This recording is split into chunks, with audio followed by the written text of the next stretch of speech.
එතකොට කුණුහරුප කියනවා දේවල් ඇයි තියෙන්නේ? වචන. ඕන දෙයක්ද නැති දෙයක්ද? ඒකේ හොඳ දෙයක්ත් තියෙනවා. මොකද්ද? ඊළඟට මෙන්න මේ sannivedana මේක හරිම වැදගත්. දරුවාගේ කතා කරන්න එපා. දරුවාගේ ළමා කාලය තුර අවුරුදු 18ට අඩු කාලය තුර එයාගේ වචන දරුවෙකුට ගැළපෙන වචන විය යුතුයි. අපේ රටේ ළමයිගේ නැතිම දෙයක් තමයි මම දැක්ක. හැමෝගෙම නෙමෙයි වැඩි පිරිසකගේ මම දැක්ක දෙයක් තමයි භාවිතා කරන වචන පහත් වචන තියෙන සමහර දරුවෝන්ට. සමහර මොන්ටිසෝරි යන දරුවෝ කතා කරන්නේ අසභ්‍ය වචන. අපේ රටේ එතකොට විශේෂයෙන් ගෑනු දරුවෝ නේද? 6 වසර 7 වසර වගේ වෙනකොට අමුතුම භාෂාවක් ඉගෙන ගන්න. එතකොට ඇයි මේ භාෂාව හසුරවන්න දීලා ඔයාලා බලාගෙන ඉන්නේ? සමහර මහයවුනුත් එහෙමයි. උණුත් සත්තු වගේ කතා කරන්නේ ගෙවල් වල. එතකොට දරුවන්ට ඒක යනවා. හවුද නැද්ද? බලන්නකෝ දැන් ඔය සමාජ මාධ්‍ය වල තියෙන වීඩියෝ දරුවන්ගේ මොනවා හරි රණ්ඩු වෙනකොට ඒ දරුවෝ කතා කරන අසභ්‍ය වචන. මෙච්චර ශිෂ්ට සම්පන්න යුගයකට මිනිස්සු යන කාලේ අහපෝ යන්නේ ගෝත්‍රික යුගයට. දැන් ඔය ආත්ම සත්‍යයක් නැති විශේෂයෙන් පිරිමි මේක දරුවන්ට කියලා දෙන්න. එයාලා ආයුධයක් අරගෙන භාවිතා කරන දෙයක් තමයි කුණුහරුප. තමන්ගේ පෞරුෂත්වයේ පෙන්වන්න මොකුත්ම නැහැ. මොකද යොදාගන්නේ? කුණුහරුප කියන එක. මේක පිරිමි ළමයි ඉන්න අයට කියලා දෙන්න.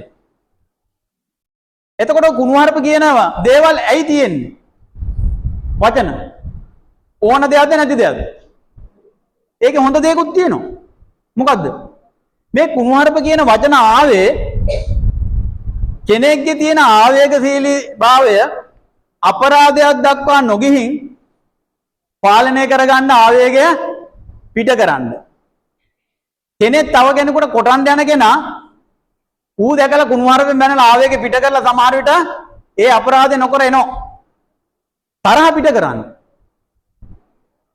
වැඩි හිටියෝ ළමයිට එහෙම තරහක් එන්නේ නැහනේ. හැබැයි අපේ රටේ ඒකත් අපි භාවිත කරනවා. ඇයි ඒ?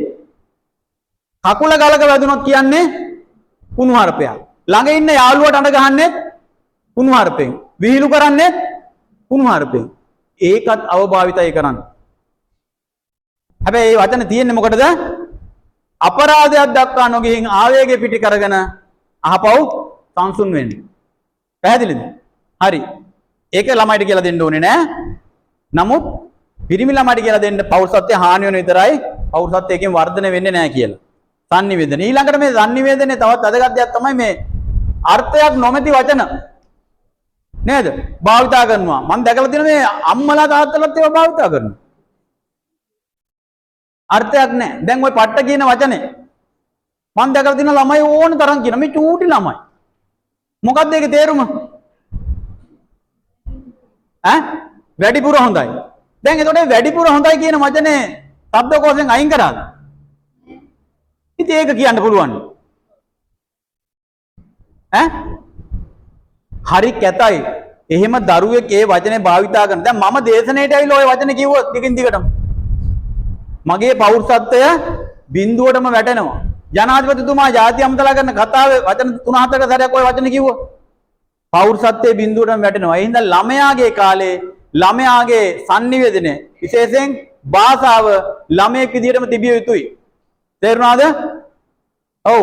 අපිට සමහර ළමයි කතා කරන ඉතින් අපිට නම් ලැජ්ජා හිතෙනවා. මුන් සත්තුද ළමයිද කියලා.